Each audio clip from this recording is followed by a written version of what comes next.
जय गुरुदेव।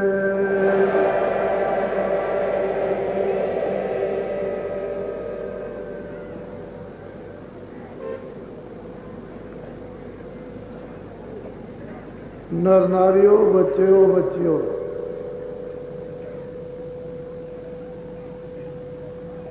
ये महापुरुषों का पुनीत, ये पवित्र स्मृति, महापुरुषों की यादगार।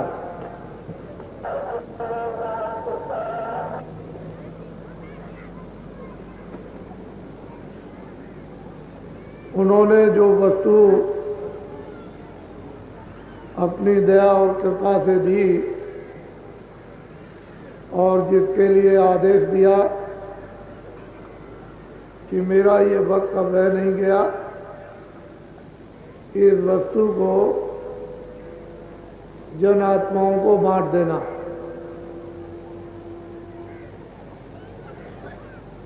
हम लोगों ने ये प्रार्थना की कि महाराज आप तो गृहस्थाश्रम में रहते हैं, कोई अलग और थलग कोई एक छोटा मोटा आश्रम होना चाहिए। आपकी उपस्थिति में एक निर्माण हो जाए, आपकी बड़ी कृपा होगी। तो वो गांव से चलकर, चिरौली गांव से चलकर जिला अलीगढ़ से यहाँ मथुरा आए और ये पहले सन 46 में ये पगडंडी मार्ग था। इस रास्ते से आए और यहाँ आकर के वो बैठ गए और थोड़ी देर के बाद में बोले कैसे चलो। यहाँ उन्होंने कुछ नहीं कहा कि अच्छा उस पार एक आश्रम बनाओ। वहाँ झोपड़ी बनाई गई और रखी गई। रात्रि को उन्होंने कहा कि भजन करके तुमने देखा कि जमीन कैसी है। तो ये कहा गया कि महाराज भजन तो किया नहीं, अब देखेंगे रात को। फिर सुबह पूछा कि भजन इस जमीन पर हुआ कि नहीं। मैंने कि बिल्कुल भजन नहीं बना। सुबह 8:30 बजे बोले, कहने लगे इसमें आग लगा दो, ये जो झोपड़ी बनाई इसमें लगाओ आग।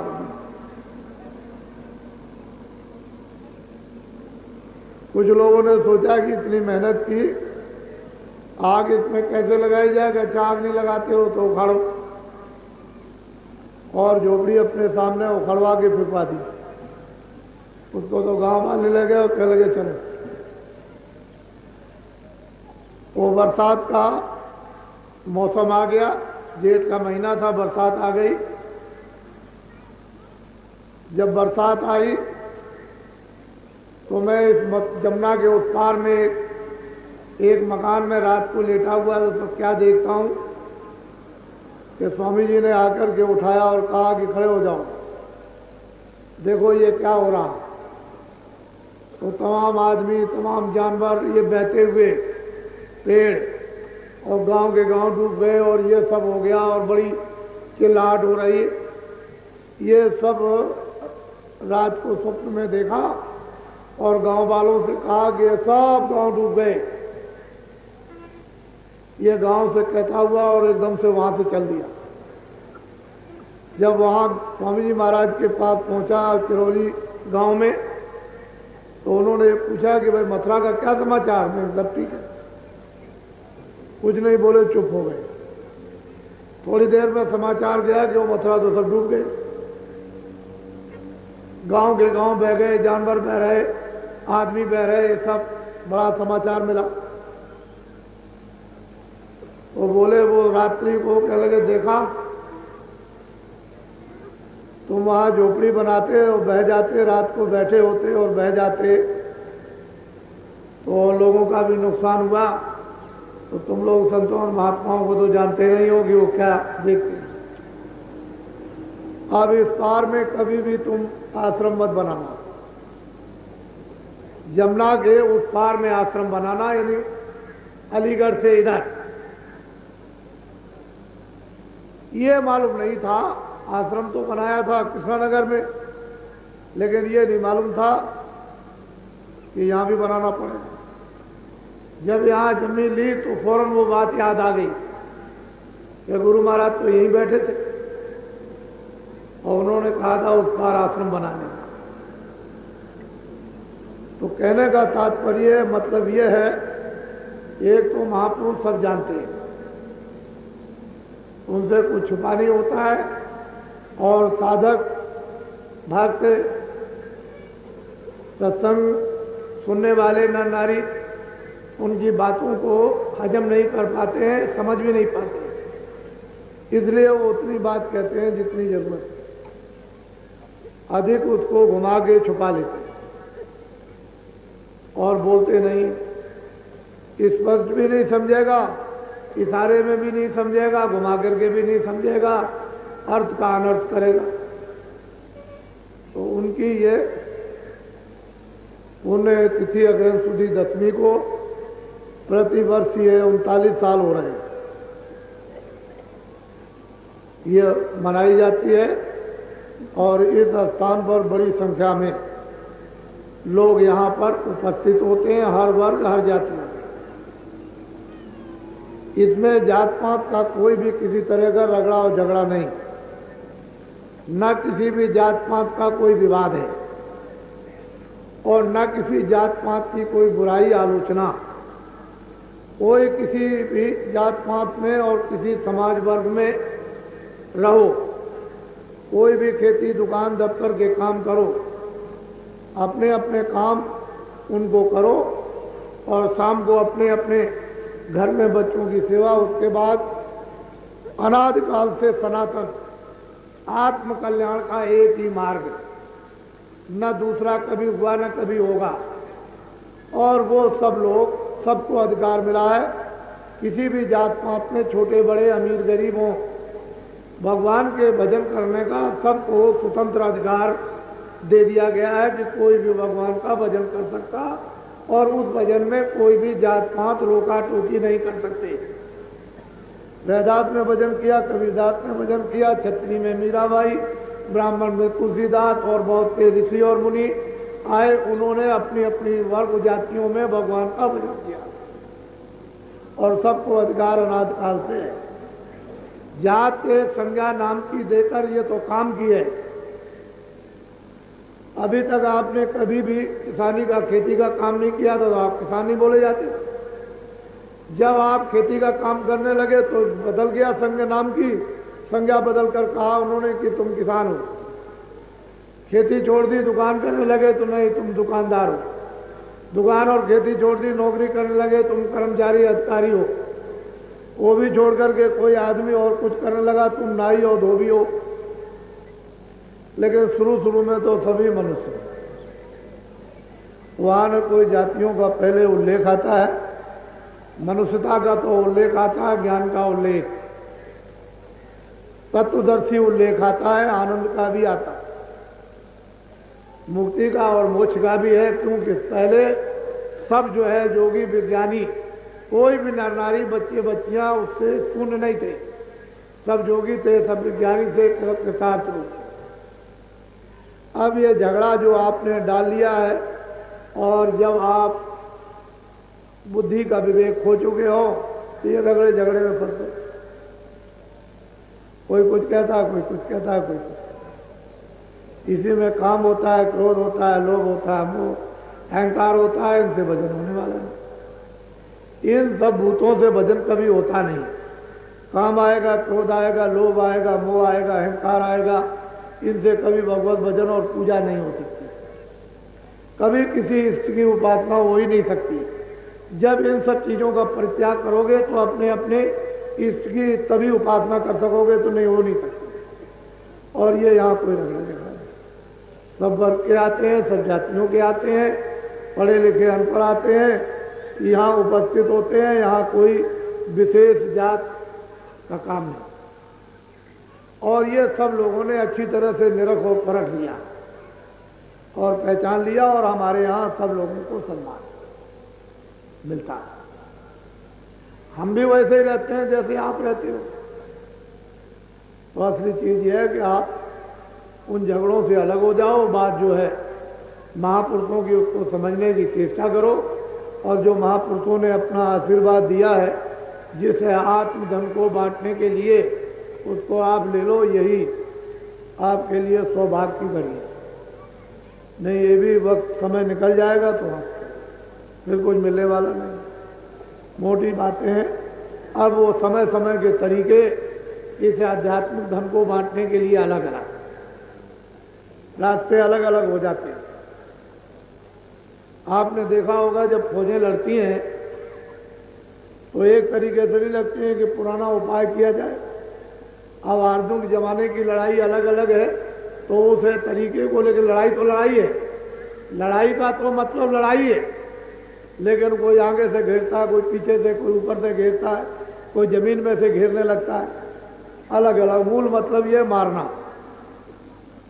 इसी तरह से संतों और महात्माओं ने जो काम समय समय पर किया, जब जैसी मेहनत हुई तब तैसा काम किया। इस समय मेहनत ज्यादा है तो ज्यादा घेराघारी, लेकिन वस्तु जो है अध्यात्म, आत्माओं का धन है, उसे कैसे दिया जाए और कैसे लोग इसको स्वीकार कर लेंगे और उसका लाभ कैसे लेंगे, और मुक्ति और मोक्ष है इनको कैसे मिलेगी, जन्म मरण से कैसे बचेंगे, 84 नरकों की यातनाओं से कैसे छूटेंगे। मैन मुद्दा, असली लक्ष्य, निशाना तो महात्माओं का ही है। अब बात यह है कि खान पान है वो तो सबको मना करना, ये गंदा मत खाओ, गंदा मत पियो, बुद्धि खराब होगी, इंद्रियां खराब हो जाएंगी, ये हो जाएगा, वो, ये तो मना करना ही पड़ेगा। वो तो सबके लिए। इसमें जातवाद विशेष वर्ग की बात न हिंदू, न मुसलमान, न ब्राह्मण, न क्षत्रिय, तो सबकी एक बात। और सभी महापुरुषों ने वर्जित, जो खराब चीज है उसको वर्जित किया, मना किया, निषेध बताया। तो वो तो आपकी किताबों में भी है, और किताबें नहीं समझते हो तो महात्मा समझा देते हैं। तो मोटी बात को मेरी बड़े ध्यान से आप सुनेंगे। ये बात कभी लेकर के भी मत जाना। और अब की बार उपस्थिति ये इस वर्ष में विशेष कार्यक्रम इस 86 में अभी हो गया, और मैंने जगह जगह हर स्थानों पर, हर प्रांतों में, 12 प्रांतों में सबको नामदान दिया। सुलभ और सीधा सबको रास्ता बतलाया। उत्तर प्रदेश हो, बिहार हो, बंगाल हो या आसाम हो, इन उड़ीसा में 12 प्रांतों में भ्रमण किया है। हर रोज सबको नामदान दिया और उनको बताया कि खान पान ऐसा तुम अपना शुद्ध और पवित्र रखना, जो खराब चीज है उसका परित्याग करने देना, और बाल बच्चों की सेवा और खेती, दुकान, दफ्तर के काम करना। लेट के करो, बैठ के करो। ये तुम्हारा बड़ा ही सौभाग्य है कि ये मालिक ने ऐसी प्रेरणा दी कि प्रांत प्रांत में इस वस्तु को जा करके बांट दो। तो खूब अच्छी तरह से ये लुटाई गई। और ये सोने चांदी हीरे जवाहरात से नहीं लुटाई जाती। न हीरे जवाहरात, सोना और चांदी राजपाट ये नहीं दे सकता। ये तो जब मालिक का आदेश हो जाएगा तभी ये अनमोल, ये धन बटेगा। बगैर उसकी कृपा के नहीं हो सकता। तो खूब अच्छी तरह से 90 दिन तक बांटा गया। और जितने महीने इधर 4 मई के बाद हुए वो लगातार बट रहा, और अभी बराबर ये बटता रहेगा। बड़े ध्यान से मेरी बात को सुनेंगे, और हर तरह की जो परिस्थितियां समाज में, जो जटिल परिवार में या खेती और दुकान और दफ्तरों के कामों में आ गई, उन परिस्थितियों को सुलझाने के लिए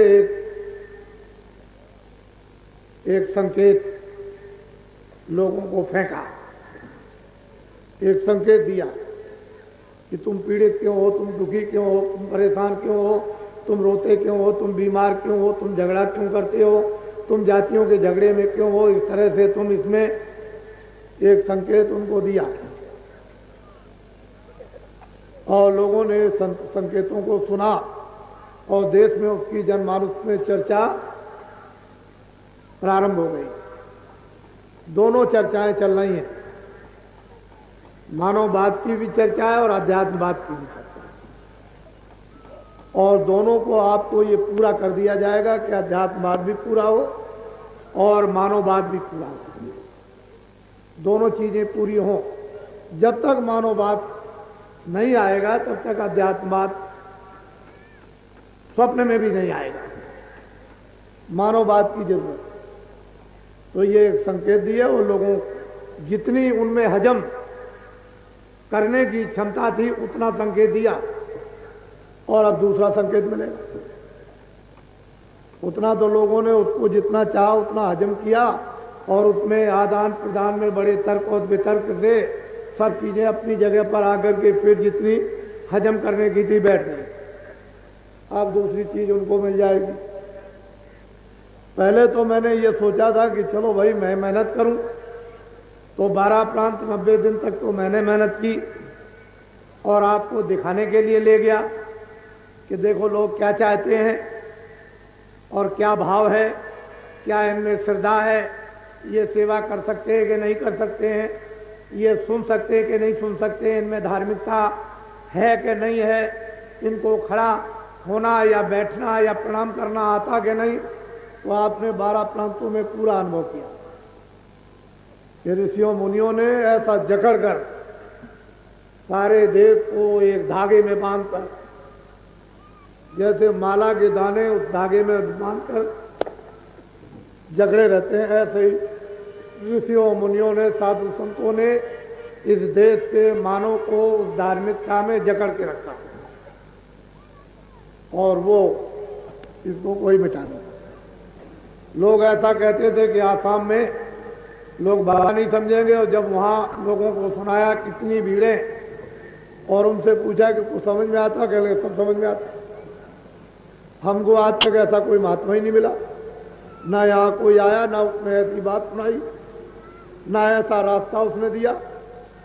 और ये क्या चीज है अशुद्ध खाना, ये तो कुछ नहीं है, छोड़ देंगे, नहीं खाएंगे आज से। अरे अनाज है, सब्जी है, फल है, दूध है, घी है, और सूखे और गीले मेवे हैं, और कपड़े हैं, पहनेंगे, गंदी वस्तु नहीं खाएंगे और नहीं पिएंगे। ऐसा लोगों ने खुल्लम खुल्ला कहा वहां के स्त्रियों पुरुषों ने। इससे ये मालूम है कि उनको बोध हुआ, हमने संकेत किया, उन्होंने कहा हम समझ गए। तो चीज ये है, अब की बार जो निकलने जा रहा है वो हमारी तरफ से नहीं है, वो टाट वालों की तरफ से है। कुछ वर्षों पहले, तारीख को आपको मालूम है कि कब आदेश दिया गया था, किस सन में और किस साल में आदेश दिया था, ये तो आपको पता है, टाट पहनने का, और आपने पहन लिया। अब ये टाट वालों का ये काफिला निकलेगा, और इनका एक सम्मेलन टाट वालों का सरयू जी तट पर अयोध्या के किनारे सम्मेलन होगा। उस सम्मेलन में रिद्धियां सिद्धियां और शक्तियां बांटी जाएंगी, क्योंकि मैं अकेले काम नहीं कर, और मैं इनसे बांट करके इनसे काम लूंगा। और जब इनको रिद्धियां सिद्धियां शक्तियां बांटूंगा और इनसे काम लूंगा, तो उसको देखूंगा कि ये काम करते हैं, कर सकते हैं कि नहीं कर सकते हैं, करने की क्षमता इनमें आ रही कि नहीं आ रही। ये मैं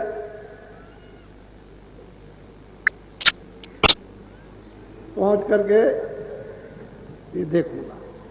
लेकिन ये अब की बार जो निकलेगा 80 दिन का और 11 प्रांत 8000 किलोमीटर की यात्रा का, वो इनका होगा। लेकिन मैं साथ जरूर रहूंगा। क्यों? इसलिए कि रिद्धियां सिद्धियां शक्तियां बांटूंगा, उसका दुरुपयोग तो ये लोग नहीं करेंगे।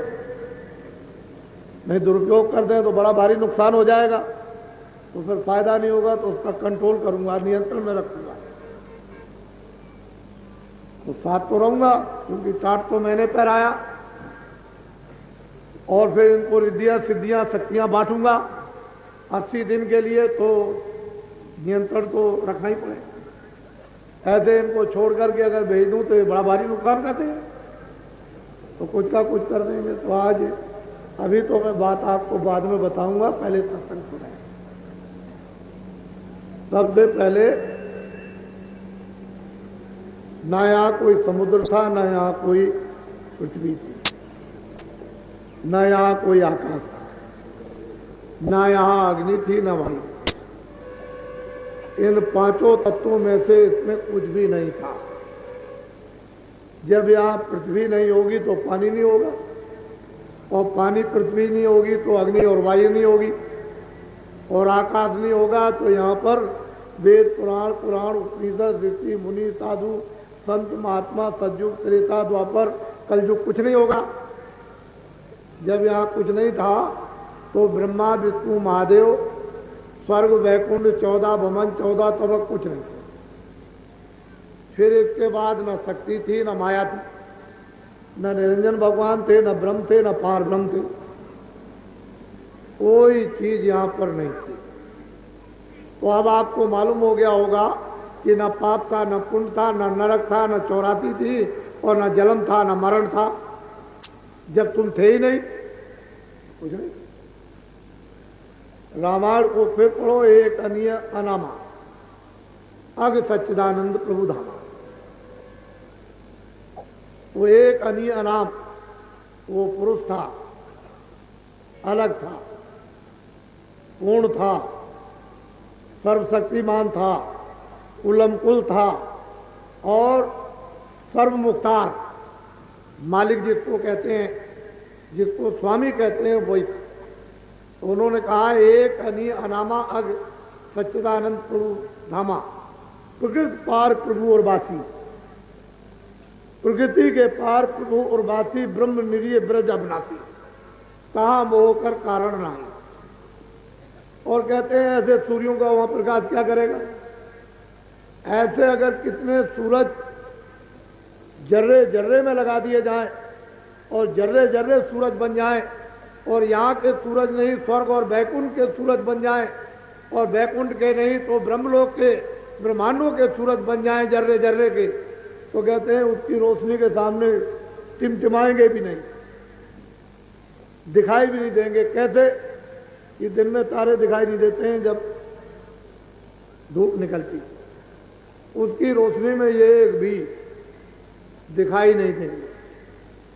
तो कहते हैं कि वहां पर ये कोई भी चीज नहीं। एक अनामा सच्चिदानंद धाम, उसका अखंड धाम पहले भी था, अब भी है। ना उसकी ऊपर और नीचे दाएं बाएं की कोई पैमाई, ना उसके लिए यहाँ कागज है, ना स्याही है। पूरा समुद्र घोल दिया जाए और इसकी स्याही बना दी जाए, और पूरे जंगलों के पत्तों की कलम बना दी जाए, जितनी घास खड़ी है उसकी कलम बना दी जाए, और बोर बोर करके लिखा जाए, तब भी लंबाई चौड़ाई की पैमाई नहीं लिख सकते हैं, इतना लंबा चौड़ा है। एक अनीय अनामा सच्चिदानंद प्रभु धामा, उसको अनाम कहते हैं। कुछ नहीं था, वो अकेला अब भी है, पहले भी था, आगे भी है। उसी की मौज और मर्जी से अगम लोक बना, उसी की मौज मर्जी से अलग लोक बना, उसी की मौज मर्जी से सतलोक बना। और तीनों लोकों में अनामी मालिक ने वो तीनों अपने, वो सत्य सत्य तीनों देशों में सती सत्य रचना रखी, और वहां पर सत्पुरुष को सतलोक में, अलग पुरुष को अगम लोक में, और अगम पुरुष को अगम लोक में, अलग पुरुष को अलग लोक में, और अगम पुरुष को अगम लोक में, तीनों को अलग अलग स्थापित कर दिया। और इन तीनों लोकों की जो महिमा और इसकी दूर दराज लंबाई चौड़ाई भी नहीं लिखने में आ सकती। ये वैसे के वैसे अब भी हैं, और वो अनामी लोग, अनामी पुरुष वो अलग, और इसके बाद जो रचना का विस्तार हुआ है वो सतलोक सतपुरुष से, इन्हीं की मौज और मर्जी से, सतपुरुष की मर्जी से जो सतलोक में जो विराजमान है, इन्हीं ने सब रचना का, और इन्हीं के यहाँ से सारा भंडार ये मिला। इन्हीं की आवाज से, इन्हीं के शब्द से, इन्हीं की धत्कार से, इन्हीं की साउंड से, इन्हीं की बोली से अखंडों अनंतों ब्रह्मांड पार ब्रह्मांड और ब्रह्मांड, ये सब उसी की आवाज पर सब बने। और इन्होंने अपने पुत्रों को अपने अपने लोक में स्थापित कर दिया और उन सबको उन तपस्या के एवज में प्रसन्न होकर के सब रात दे दिया। जाओ, तुमको ये रात दिया, ईश्वर को ये रात दिया, जिसको कि मुसलमान खुदा कहते हैं, हिंदू ईश्वर कहते हैं, ईसाई गाड कहते हैं। उनका राज अलग है, ब्रह्म का राज अलग है, पार ब्रह्म का राज अलग है, महाकाल पुरुष का राज अलग। सतपुरुष ने इन सबको अलग अलग राज दे दिया और दे करके राज मतलब ये है कि प्रसन्न होकर, और इन लोगों ने जो भंडार अपने अपने लोक में प्राप्त किया, उस आत्माओं के भंडार को अपने अपने लोक में किस तरह से फंसा करके रखा है, ये किसी को मालूम नहीं। जब ये भंडार खुशी में बख्शीश किया गया था, तो ये वहां से विधान बन गया था कि संत साथ ही जाएंगे, ताकि ये जितनी भी जीवात्माएं जो जा रही हैं वो फंस न जाए, और अगर फंस भी जाएंगी तो इनके निकलने का रास्ता चाहिए। तो साथ ही साथ संतों को भी उतार दिया, और जब तक ये पृथ्वी का जर्रा जर्रा रहेगा संत यहाँ रहेंगे। वो पहले तो गुप्त थे, उनको कोई पहचान नहीं सकता था, लेकिन बराबर यहाँ की और अंदर की सब संभाल करते थे, और उन्हें कोई पहचान भी नहीं। अब भी है गुप्त, अब भी है, लेकिन जब तक उसकी मौज और मर्जी हुई कि जीवों का जायरा प्रत्यक्ष में लाभ होना चाहिए और मार्ग मिलना चाहिए, वहाँ के सभी मार्ग डूब गए, रूंध गए, और लोग उन मार्गों को खो बैठे, और युग का परिवर्तन होने से कमजोरियां आ गई मन पर, बुद्धि पर, चित्त पर। तो ऐसा रास्ता हो जिससे कि जीव यहाँ से छुटकारा पाए, तो प्रगट संतों को भेजा। गुप्त तो रहेंगे ही, उनको तो कोई नहीं पहचान सकता है सिवाय आने जाने वाले जो संत हैं, वो उनको जानते हैं, वो उनको जानते हैं, लेकिन जो प्रगट संत होंगे वो गुप्त संत का समाचार नहीं देंगे। अगर ये कहा जाएगा कि वो बताएंगे नहीं, जानते तो हैं कि ये है, लेकिन वो कुछ कहेंगे नहीं। ये उनको आदेश है कि गुप्त संतों का परिचय बिल्कुल नहीं, वो गुप्त ही रहेंगे, और प्रगट जो काम करेंगे वो प्रगट हो जाएंगे, वो लोगों के बीच में आ जाएंगे। तो ये संत धार, ये जब से जीवों का भंडार काल भगवान को, ब्रह्म को और पार ब्रह्म को और महाकाल पुरुष को दिया है, तब से सतपुरुष ने ये धार बराबर जारी रखी, और अभी है, आगे भी रहेगी। अब ये वही लोग जान सकेंगे जो साधक, साधकी जानते हैं, साध जानते हैं, संत जानते हैं। साधुओं का दर्जा संतों के निकट ही लगभग होता है। साध कहते हैं रसाई करने वाले, पहुंचने वाले, जो मंजिलों को पार करते हैं, जिनका रास्ता तय हो जाता है, आँख खुल जाती है, जो लोकों में भ्रमण करते हैं, दिव्य लोकों में, उनको मतलब ये है कि साथ करते हैं, वो इस राज को जानते हैं। संत तो है ही, लेकिन साधना करने वाले साथ जो पहुंच जाते हैं, उनको भी मालूम है। कल मैं ये बता रहा था कि इसके अतिरिक्त अपने अपने मंडलावर्ती पुरुष अपने अपने नुमाइंदों को यहां रखते हैं। ये ऐसा स्थान मृतलोक है कि यहां उनको अपने अपने नुमाइंदों को रखना है। यहाँ प्रतिनिधि जिसको कहते हैं, निरंजन भगवान के प्रतिनिधि हैं, ब्रह्म के प्रतिनिधि हैं, पार ब्रह्म के प्रतिनिधि हैं, महाकाल पुरुष के प्रतिनिधि, और फिर नीचे में ब्रह्मा विष्णु महादेव के प्रतिनिधि यहाँ पर मौजूद। तो वो प्रतिनिधि रहते हैं और वो ये बताते हैं कि आपकी भक्ति कौन कर रहा है, आपकी भक्ति कौन कर रहा है, आपको कौन मान रहा है, आपको कौन मानता है, आपको कौन मानता है, नाम का कौन मानता है, वैसे ही कौन मानता है, धोखेधड़ी से कौन मानता है, ये सब बताते हैं।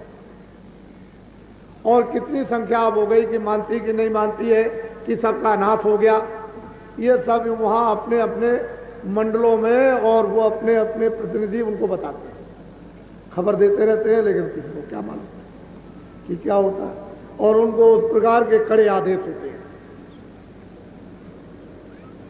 तो ये मैं इसलिए बताना आपको चाहता था कि जब संतों का संकल्प रहता है तो ये कुछ नहीं कर पाते। अगर ये कोई चाहे भी कि संतों के संकल्प के सामने हम कुछ करें तो कुछ नहीं कर पाएंगे। उनका संकल्प जो होता है सर्वोपरि और पूर्ण समर्थ होता है, पूरा अधिकार होता है उनके संकल्प में। और नीचे के जितने भी लोग होते हैं उनके पूर्ण संकल्प नहीं होते, इसलिए वो पूरा काम नहीं होता। तो इस समय पर जो उनके प्रतिनिधि यहां पर रहते हैं उनकी भी बात मानने को तैयार नहीं, तो फिर क्या होगा? नाश हो जाएगा, अनर्थ हो जाएगा। हो रहा अनर्थ हो रहा। फिर जब वो प्रतिनिधि खबर देते हैं कि सृष्टि धर्म से विहीन हो गई, सत्य से विहीन हो गई, प्रेम से विहीन हो गई, पहचान से विहीन हो गई, तो फिर कोई एक विप्लवकारी,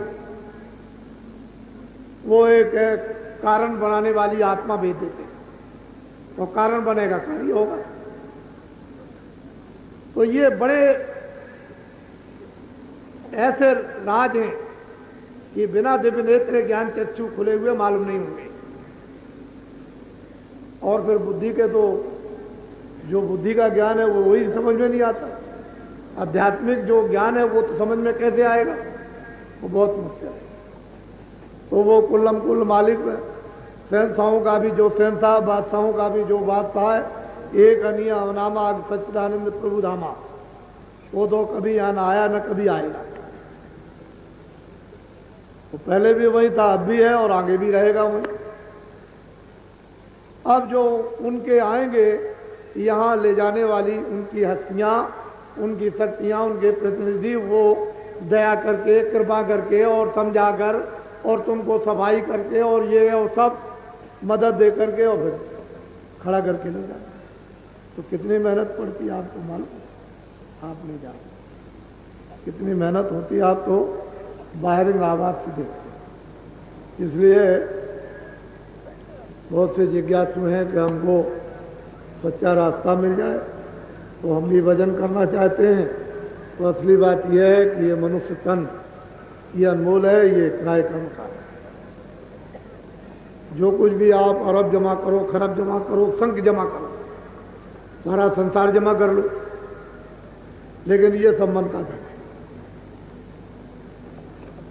जितनी तुम्हारी आयु है, जितनी तुम्हारी श्वासें हैं, उतने दिन इसको तुम मान करके बैठो कि ये सब मेरा है, ये सब मेरा है, ये मुल्क मेरा है, सोना चांदी मेरा, हीरे जवाहरात मेरे। और जैसे वक्त पूरा हुआ तो ये सब क्या है? छाया। अब भी छाया, पहले भी छाया।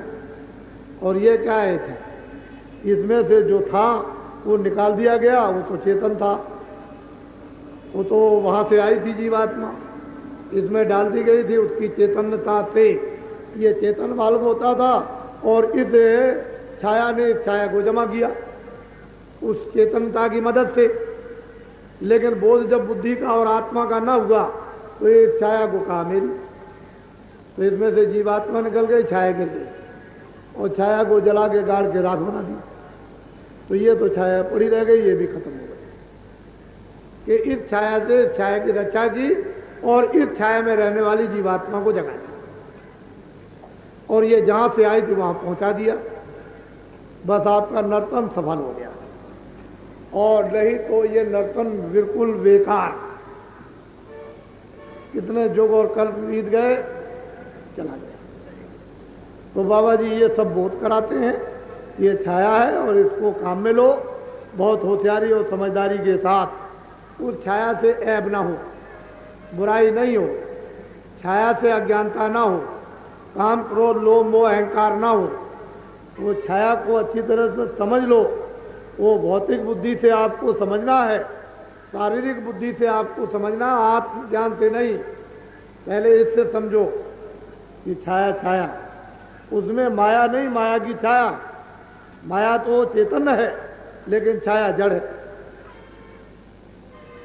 तो जब आपने ये समझ लिया है कि ये जड़ छाया, तो ये भी समझ में आ जाएगा फौरन कि ये भी जड़, ये भी छाया है, इसमें रहने वाला है। उसको देखो, ये निकल गया, वो निकल गया, वो निकाल दिया, वो निकाल दिया, उसको जला दिया, उसको गाड़ दिया, उसको प्रवाह कर दिया, उसको फूंक दिया। ये रोज घटना होती है। अब तुम ये समझ लो और ये समझो कि ये विचार।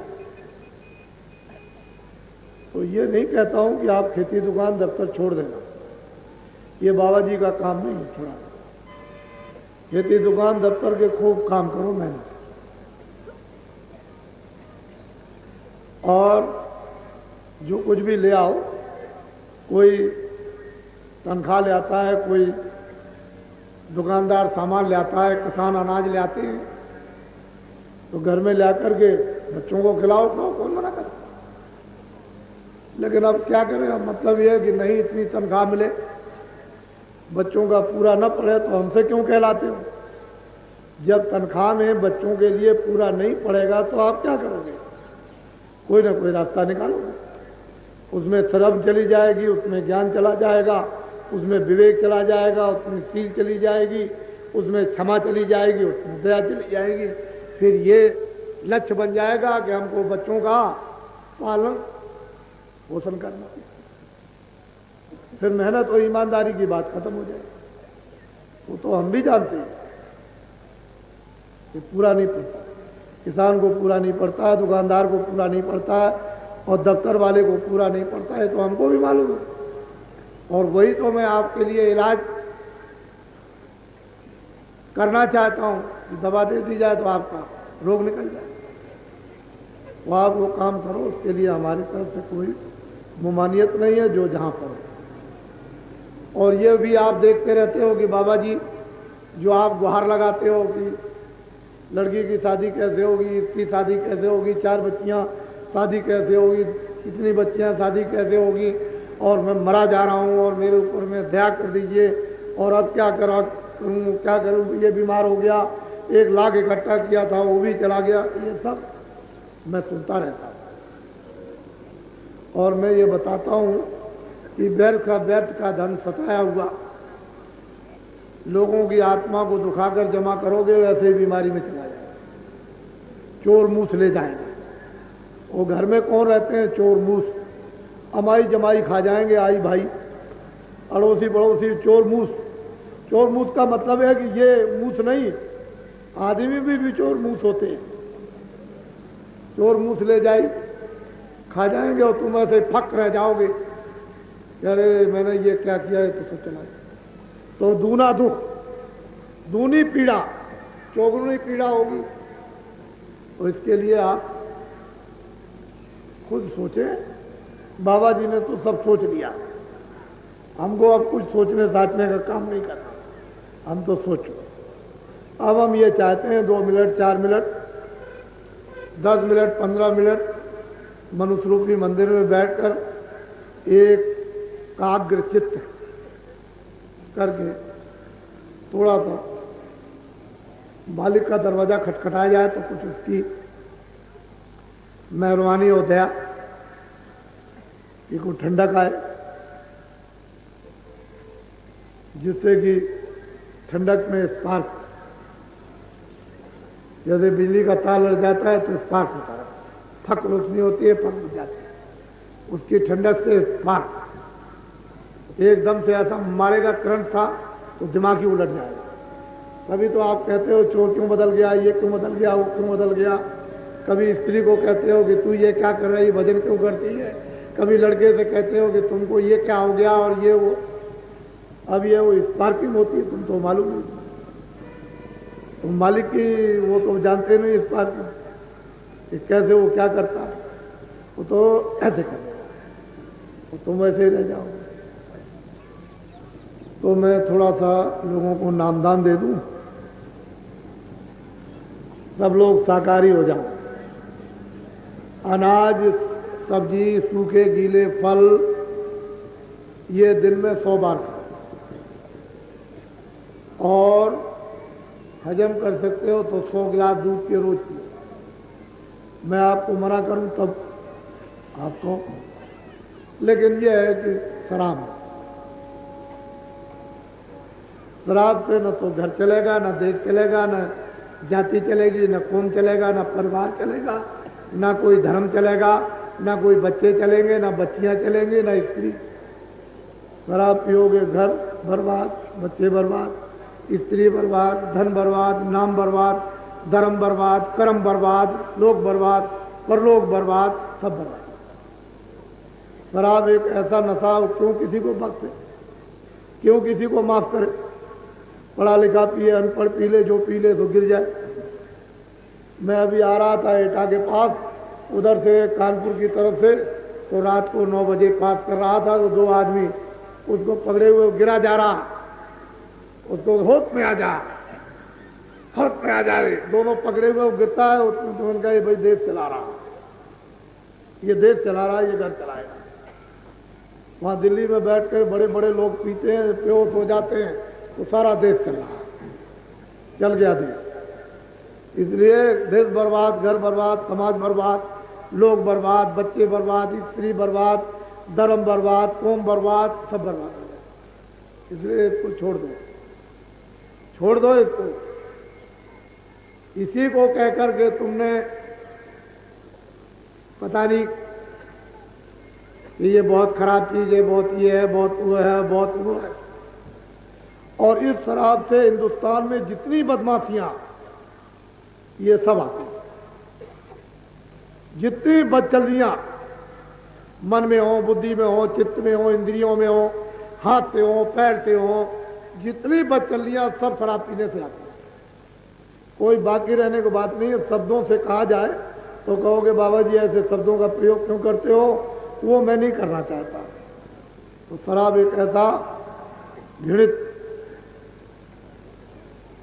निकृष्ट नशा है, इसको छोड़ दीजिए और खाओ पियो, खाना सब्जी है, फल है, दूध है, घी है, कपड़े पहनो, मतलब सेवा करो बच्चों की, आए गए की, और इज्जत करो और प्रणाम करो, और माँ को प्रणाम करो, आए बुजुर्गों को प्रणाम करो, और दूसरी देवियों को तो आप खूब सेवा करो।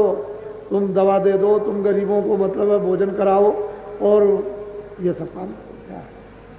जितना तुम्हारे अंदर यथाशक्ति, एक दाने की एक दाना दे दो, एक बूंद की एक बूंद दे दो, और मतलब एक पैसे की एक पैसा दे दो, जो आपकी इच्छा। हम कब मना करते? लेकिन ये नहीं कि जो आप कहते हो कि हिंदुस्तान में भिक्षुकपना बंद कर देंगे, ये भिक्षुकपना ऐसे बंद नहीं होता। फिर घर घर में सब गरीब हो जाएंगे, और घर घर में फिर भीख मांगने लगेंगे कि मेरे पास कुछ नहीं, मेरे पास कुछ नहीं, मेरे बच्चे रोते हैं, मेरी स्त्री रोती है, मेरा ये रोता, मेरा ये, घर घर में भिक्षुक बन जाएंगे। ऐसे भीख बंद नहीं होती। बिना महापुरुषों की शिक्षा तालीम, बगैर उनके उपदेश के ये भिक्षुकता जाएगी नहीं, चाहे जितने भी प्रबंध आप कर लो। मैं जब दिल्ली में जाता हूं तो लोग कहते हैं बड़े कानून बन गए, कोई भीखने वाला आए चौराहे पर, लोग कहते हैं महाराज किसी का हाथ कटा, किसी का कुछ कटा, किसी का कुछ कटा, और बस हाथ ऐसे फैलाते एक मोटर के सामने। वहां दिल्ली में देखिए जहां पर कानून बनता, वहीं हर चौराहे पे भीख मांगते। ये ऐसे जाने वाला नहीं, भीख के रास्ते ही दूसरे हैं। भीख मांग, देश में भीख मांगने वाले रहेंगे, और भीख मांगने वाले रहना चाहिए, क्योंकि कर्मानुसार अमीरी गरीबी, कर्मानुसार रोगी निरोगी, कर्मानुसार अपमान और सम्मान, तो भीख मांगने वाले रहेंगे। अगर भीख मांगने वाले नहीं रहेंगे तो प्रेरणा कैसे होगी कि दान किसका नाम होगा? वो तो हर चीज जब अधिकार दे दिया तो सब चीजें मालिक ने रख दी, उसका अधिकार दिया, उस अधिकार का उपयोग करो, उसका फल लो। कर्म क्षेत्र ये भूमि है, जो जैसे कर्म करेगा उसका फल पाएगा, और कर्म प्रधान विश्व रच रागा, जो जैसे करे तो आप नामदान लो और आज ही इससे भजन करना शुरू कर दो। ये दीक्षा पहले युगों में उपदेश और मंत्र कहा करते थे कि भाई मंत्र दे दो, दीक्षा दे दो, गुरु मंत्र दे दो, तो ये नहीं, ये नामदान है। इसलिए नामदान है कि इस नामदान से आत्मा जागती है। ये सर्वोपरि नामदान है, इससे बड़ा संसार में कोई दान नहीं। और ये दान जब भी मिलता है जब उसकी दया हो, बगैर उसकी दया के ये नामदान मिलता नहीं। और वो जब आदेश देता है उन महान शक्तियों को, महान आत्माओं को कि ये बरसात की तरह से तुम बरसा दो। वो बरसा देते हैं और वो नामदान दिया हुआ जमीन में, हृदय रूपी जमीन में पड़ा रहेगा। जब वक्त और समय आएगा तो धीरे से हमको जमेगा, फिर उसी से जमेगा और पौधा बन जाएगा। तो उनको घबराने की क्या जरूरत, वो तो नामदान है मालिक का, वो तो डाल दिया बीजा, जमेगा। जब वक्त और समय आएगा, मौसम उसका आएगा, तो इसको आप ले लीजिए। और ये पैसों से नहीं होता। वो जो भगवान का नाम बोलूंगा सब लोग एक साथ एक आवाज में बोलना, आगे पीछे नहीं। पहले मैं बोलूंगा, उसके बाद में आप। जो नाम मैं बोलता जाऊंगा आप बोलते जाना। जब मैं चुप हो जाऊंगा तो आप चुप। बोलो जय गुरुदेव। आंख बंद करने के बाद उंगली में उंगली डालना दोनों कानों, तो दोनों कानों को भी बंद कर लेना ताकि बाहर की कोई आवाज अंदर न जाए। इसलिए अंदर नहीं जाने देना कि जीवात्मा के कान से सुनने का काम, जो ऊपर से देववाणी ब्रह्मवाणी हो रही है उससे सुनना है। तो बाहर की आवाज अगर अंदर चली गई तो अंदर कानों के, जीवात्मा के कान के सुनने में बाधा डालेगी। इसलिए बाहर की आवाज का देखना ना आपको सुनना। मेरी तरफ देखो, ये जीवात्मा बैठी, इसके चारों तरफ मन और बुद्धि चित्त। तो मन को, बुद्धि को, चित्त को जीवात्मा के कान के साथ लगाकर ऊंचा ध्यान देकर ऊपर, जितना ऊंचा ध्यान देकर ऊपर की तरफ आप कानों से सुनोगे उतना ही साफ सुनाई देगा। जब 1 मिनट हो जाएगा, कोई आवाज हो रही, कोई बोल रहा है, कोई चिड़िया बोल रही, कोई बाजा बज रहा, जब 1 मिनट में आपको कोई आवाज सुनाई दे तो लगातार 14 मिनट कान लगाकर उस आवाज को सुनना और पहचानना, परखना कि चिड़िया कैसी बोल रही, आदमी कैसा बोल रहा, बाजा कैसा बज रहा। जब 15 मिनट पूरे हो जाए थोड़े, फिर दूसरे दिन, फिर तीसरे दिन, फिर 20-25 दिन लगातार रेगुलर रोज चारपाई पे लेट के बैठ के जैसे आपको सुविधा मिले 15 मिनट भजन करना। जब आपको सुनाई देने लगे, गाने सुनाई दे, बाजे सुनाई दे, मस्ती आए, आनंद आए, खुशी हो, हजम न कर सको तो किसी से कहना नहीं। तुम जब कह दोगे कि मैं गाने सुनता हूँ, बाजे सुनता हूँ, बड़ी मस्ती है, ऐसे गाने बाजे कभी नहीं सुने, तो ऊपर वो बैठा हुआ स्थानों को बंद कर देगा। तो ये क्यों आप कहोगे, उसको हजम करो। जब गाने और बाजे सुनाई दें तो 15 मिनट और बढ़ा दो और उन्हीं गाने और बाजों में आप ले हो जाओ। इतना काम हजम करो, उसको छुपा के रखो। ये तो आत्मा की संपत्ति है, ये दौलत है, खजाना है। उसको जरा हजम करोगे, वो तुम्हारे ऊपर प्रसन्न हो जाएगा और तुमको देगा। तो उन बाजों में, उन गानों में ले हो जाओ। 15 मिनट और बढ़ा दो, 15 ये और 15 को आधा घंटा, और फिर देखो उसका जलवा तुम्हारे अंदर क्या। तो ये कान खुल जाएगा। कौन सा? ये जीवात्मा का, ये जो बंद हो गया, ये नहीं, ये भी बंद और ये भी बंद, तो नहीं इधर सुनाई नहीं इधर सुनाई, और ये भी आंख बंद और ये भी बंद, ना इधर दिखाई ना उधर दिखाई। तो क्या दे? इसको कहते हैं भजन। सुनने का नाम भजन, सुनने का नाम, सुनने का नाम। ये मुंह से गाना गाना और हाथों से कोई बाजा बजाना, ये भजन नहीं। वो अखंड कीर्तन हो रहा है, वो जीवात्मा के कान से सुनना, इसको कहते हैं भजन। सुनने का नाम। अब ये बात आपको पता चली कि भजन कैसे किया जाए। ये भजन नहीं है जो आप कर रहे हैं। जब तुम आंख बंद करोगे ऐसे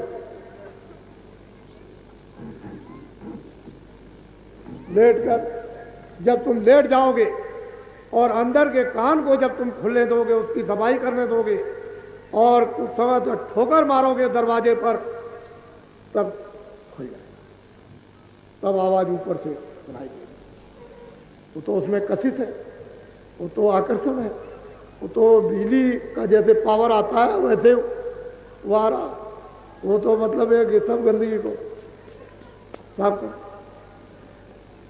तो तुम इस युक्ति को नहीं जानोगे, इस भेद को नहीं जानोगे, इस राज को नहीं जानोगे, तो कैसे तुम भजन कर सकते हो?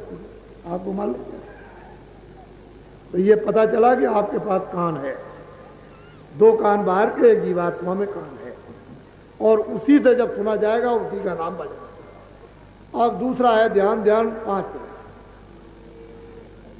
चारपाई में बैठ जाओ, लेट जाओ, इस तरह से दोनों आंखें बंद कर लो, ये बीचों बीच में आंख है, इन आंखों को बंद कर लेना, बाहर से कुछ नहीं देखना।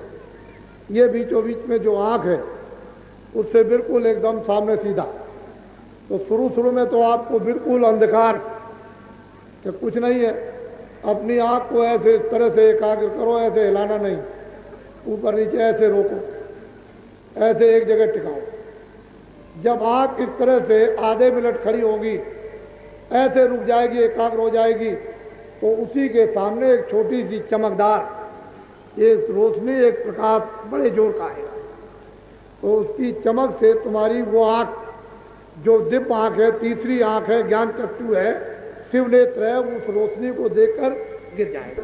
कुछ मेहनत आपको करनी, कुछ हमको, उनको क्या गंदगी को धोने के लिए मन साफ हो जाए, बुद्धि साफ हो जाए, चित्त साफ हो जाए, अंतःकरण साफ हो जाए और आत्मा साफ हो जाए, तो कान खुल जाए और आँख खुल जाए। तो कुछ हमको आपको तो मेहनत करनी है और ऊपर से हो जाए। आप कहोगे हम कुछ नहीं करेंगे, ये तो करना ही पड़ेगा, क्योंकि तो करने का अधिकार आपको दिया। इसको कहते हैं सुमरन। तो 3 चीजें, भजन सुनने का नाम, ध्यान देखने का नाम, इसका नाम सुमरन। 5 नाम लिख लेना, टाट बालों से 5 रूप लिख लेना, 5 स्थान लिख लेना और एक के बाजे लिख लेना। फिर इनसे कहना कि हमको भजन बताओ, हमको सुमरन बताओ, हमको ध्यान बताओ, ये सब बताएंगे, इनकी ड्यूटी है। जो भी टाट वाला मिले फट पकड़ो और फौरन लिखा लो। जब कागज पे लिख लेना तो याद चुपचाप कहीं बैठ करके उसको ऐसे करके याद करना, कोई बगल में आ जाए तो उसको दिखाना नहीं, और याद करके 5 नाम, 5 रूप, 5 स्थान और हर एक की आवाजें और कागज फाड़ देना। वो भी मत दिखाना, हमको तो बताने का आदेश है, आपको बताने का आदेश नहीं। फिर उसको फाड़ करके और फिर भजन ध्यान और सुमरन में काम लो। और जो भी सुनाई दे, जो भी दिखाई दे, चाहे बच्चा हो, चाहे देवी हो, चाहे वो पति हो, चाहे कोई और भी हो, मित्र हो, कभी किसी को बता नहीं, अंदर हजम करते जाओ, तो ऊपर से फिर प्रकट होता जाएगा। और जो तुमने कह दिया बंद, तो चाहे जितना करो कुछ नहीं। फिर ये मत कहना कि पहले होता था अब हमको नहीं, अब बंद क्यों हो गया, मैं सुनने के लिए तैयार नहीं। मैं पहले से सब आपको समझा देता हूं ये बात। अब जितने भी जिलों के लोग यहाँ पर थोड़े से उपस्थित हुए हैं, क्योंकि आपको ये बता दिया गया है कि उत्तर प्रदेश में 4 तीर्थ पड़ेंगे। पहला मथुरा और दूसरा अयोध्या और तीसरा काशी और चौथा प्रयागराज। 26 तारीख को यहाँ से ये कार्यक्रम, ये काफिला चलेगा, इसी महीने में दिसंबर में 26 को। और टाट वालों का सम्मेलन होगा अयोध्या में, वो सब के सब पहुंच जाएंगे अयोध्या। वो 26 को शाम को जितने लोग होंगे वहां पहुंचेंगे। जितनी साइकिलें होंगी वो सब की सब वहीं अयोध्या में, और जो लोग वहां आएंगे वो सब अयोध्या आएंगे। वहां इनका सम्मेलन होगा और वहां से काफिला चलेगा। और जितनी भी छोटी और बड़ी जो स्कूटर है या बुलेट है या मतलब यह कि मोपेड है, जितनी भी मोटरसाइकिलें छोटी और बड़ी, ये सब की सब आपको शाम को बताऊंगा। कहाँ पर इकट्ठी होंगी साइकिलों, तो वहाँ होंगी। और तुम्हारी जिंदगी को धिक्कार है, बाबा जी ने एक एक जिले में 5-5, 6-6, 7-7 लाख आदमियों को नामदान दिया। अगर तुम ऐसे उच्च और बड़े से काम को, अगर एक जिले से 25,000 साइकिलें तुम लेकर के निकल पड़ो तो दुनिया में क्या नहीं हो जाएगा। तुमको चुल्लू भर पानी में डूब के मर जाना चाहिए। तुम अभी समझते नहीं कि क्या होने जा रहा। तो उसके लिए बाबा जी ने ये कहा कि पहले काफिले में 675 आदमी थे, 7 पुरानी साइकिलें थी और 40 से ऊपर मोटरसाइकिलें थी और कारें थी, मटाडोर जीपें थी और 7 ट्रक थे। 675 आदमी, कभी 650, कभी 675, ये मेरे साथ में 90 दिन तक लोग चलते रहे। और अब की साल इस जो काफिला निकलेगा टाट वालों का, इसमें तो 20,000 साइकिलें होंगी।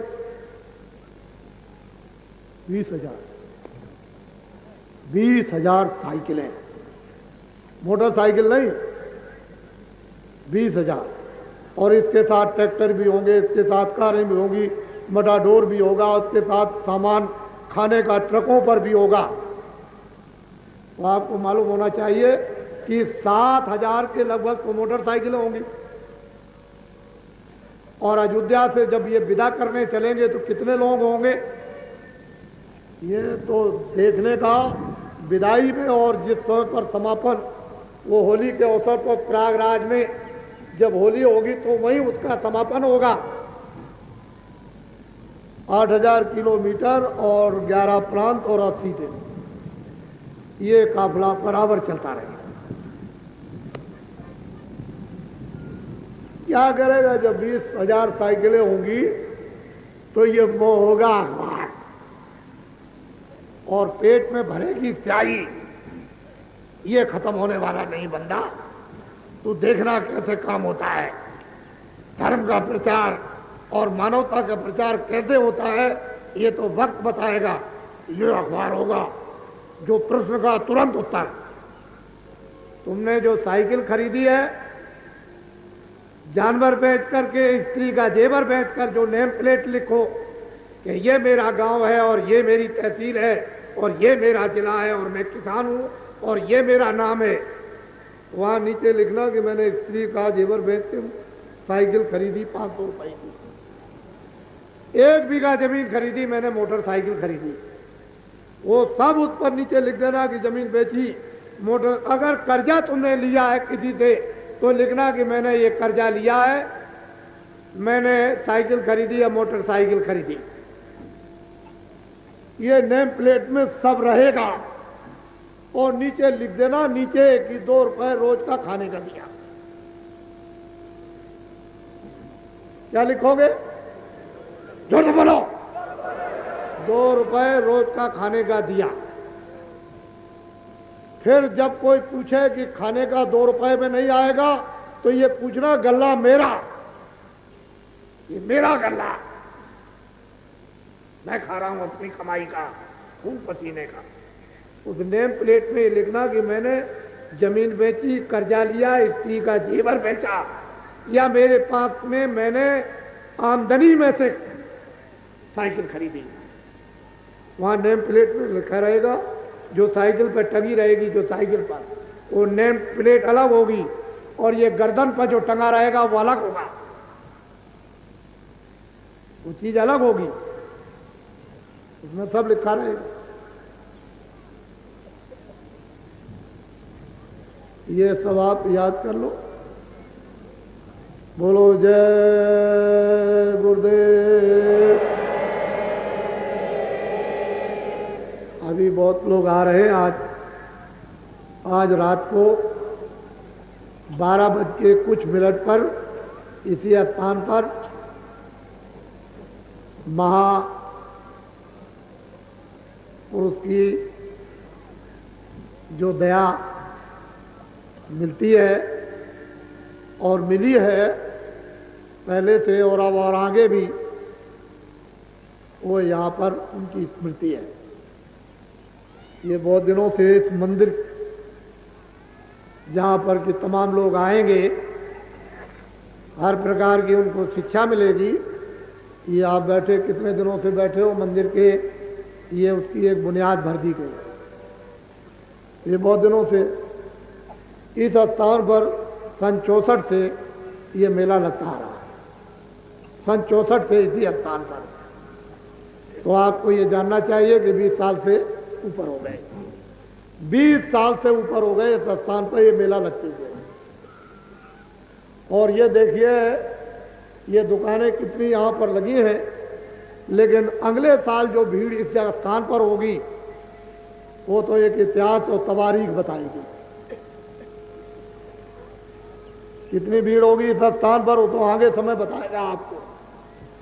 लेकिन चूंकि अभी जो दूसरा कार्यक्रम है देश के अंदर में, उस कारण से उतने लोग जितने आना चाहिए था उतने नहीं आएंगे।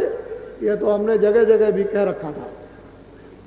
तो आज शाम को जब सब आ जाएंगे तो इस सत्संग के बाद कुछ संकेत आपको दिए जाएंगे। बोलो जय गुरुदेव। देखो, जब आश्रम में इस पार और उस पार जब आप प्रवेश हो गए तो हर आदमी अपना समझेगा कि मेरा आश्रम है, मेरी जगह है, मेरा स्थान है। अपना समझ करके आप यहाँ आए हो, दूसरे का समझते नहीं। मैं भी आपका हूँ और आप भी हमारे। अपना स्थान समझो, अपनी जगह ढूंढ लो। बहुत हमने आपके ठहरने का प्रबंध कर रखा। अब यह है कि आपको थोड़ा सा सामान रख करके ढूंढ लो, और जो भी लोग उसके अंदर जहाँ जगह है जहाँ बैठे हों वो जगह दे करके उनको, जो नए लोग आए सामान लेकर, उनको सद्भाव प्यार के साथ में उनको कहें जगह आप आ जाओ। ये नहीं कि वो लोग बाहर बैठे रहें और आपके पास जगह रहे और आप जगह पास में देख लो खाली पड़ी हुई है, इसमें कोई नहीं, उनको बता दो कीजिए। वैसे आप अपनी समझो, थोड़ा सा समय लग जाएगा, तुमको आधा घंटे का जगह तो मिल ही जाएगी। फिर अगर 10,000 आदमी भी आ जाए इकट्ठे तो अस्पताल में जगह फट से हम ठहरा देंगे। ऐसे तो जगह कर रखी है, इसके लिए तो कोई दिक्कत है, कोई परेशानी की बात नहीं है। ये आपका है, आप मेरे हो, मैं आप। जब मैं आपके यहाँ जाता हूँ तब मुझे आप अपना समझते हो, आप यहाँ आते हो तो आप मेरे, मैं आपका। मैं तो कोई भेदभाव किसी प्रकार का कोई रखता ही नहीं, और मेरे यहाँ किसी प्रकार का कोई भेदभाव आपको मिलेगा भी नहीं। बात असली है। देख, इसकी परीक्षा करो। और अब मैं मतलब ये कि आ जाएंगे शाम को तो हम सब खोल देंगे, चाहे जहाँ तुम घूम करके सब देख। थोड़ा बहुत जो है अभी बंद था, इसलिए कि जमीन थोड़ी सी साफ साफ की गई थी, उसमें पानी आनी कीचड़ ईचड़ था तो पैर भी खराब हो गए। अब सूख गया, सब खोल दिया जाएगा, सब आश्रम देगा, उसमें कोई बंधन नहीं, ताकि कोई भी नए पुराने ये नहीं कहेंगे भाई मैं गया था तो मैं कुछ देखने से रह गया। अरे भाई सब देखो। मैं तो झोपड़ी में रहता हूँ, जैसे आप झोपड़ी में रहते हो वैसे मैं भी रहता हूँ बराबर। झोपड़ी रहता हूँ, कोई महल में नहीं रहता हूँ, और मुझे झोपड़ी बहुत पसंद है। बाकी जो कुछ भी बनेगा वो तो सब आपके ठहरने के लिए बनेगा, जब आप आओगे तो आपके लिए बनेगा। ये मेला सन 64 से लग रहा, और उसी तरह का अब भी है आज भी, और ये आगे भी उसी तरह का बढ़ता हुआ चला जाएगा। ये ऐसा नहीं है। जय गुरुदेव, जय गुरुदेव।